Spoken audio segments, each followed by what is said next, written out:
আসসালামু আলাইকুম, কি অবস্থা সবার, কেমন আছেন? বাংলাদেশের রাজনীতিতে নতুন একটা পার্টির জন্ম হয়েছে। আমি প্রথমে ভাবতাম ওদের দলে একজনই ডার্বিখোর আছে, তো এখন ওদের বক্তব্য শুনে মনে হচ্ছে মোটামুটি ওদের দলের সব কয়টাই ডার্বিখোর।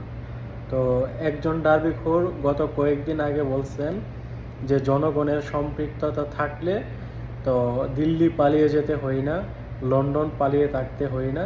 তো তাদেরকে আমি বলবো, আপনারা তো গোপালগঞ্জে সমাবেশ করতে গিয়েছিলেন, তো ওইখান থেকে আপনারা কি জন্য পালিয়ে আসছেন?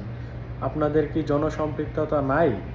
তো তাহলে কি বলবো যে শেখ হাসিনা তার যেই রকম বাজেট আছে সে হেলিকপ্টারে পালিয়ে গেছে, আপনারা আপনাদের বাজেট অনুযায়ী সেনা ট্যাঙ্কারের ভিতরে করে পালিয়ে আসছেন। তো আপনাদেরও তো জনসম্পৃক্ততা নাই। তো আপনারা যেই রকম মানে সিনিয়র নেতাদেরকে নিয়ে যেই ধরনের মন্তব্য করতেছেন, এইগুলো অপ্রীতিকর মন্তব্য। এই ধরনের মন্তব্য থেকে আপনারা বিরত থাকুন। তো নতুন যে পার্টিটা হয়েছে, তো তাদের নেতাদেরকে বলবো, আপনারা প্লিজ আপনাদের যে মুখপাত্র আছে ডার্বিখোর, তাকে এখান থেকে অব্যাহতি দিন। অন্যথায় দেশ এবং জনগণ আপনাদেরকে বহিষ্কার করবে, প্রত্যাখ্যান করবে। আপনাদের প্রতি জনগণ অলরেডি অনেক বিরক্ত হয়ে গেছে। উনি সিনিয়র নেতাদেরকে নিয়ে যেভাবে অপমন্তব্য করছে, এটা কখনোই কাম্য নয়। ধন্যবাদ সবাইকে। আল্লাহ হাফেজ।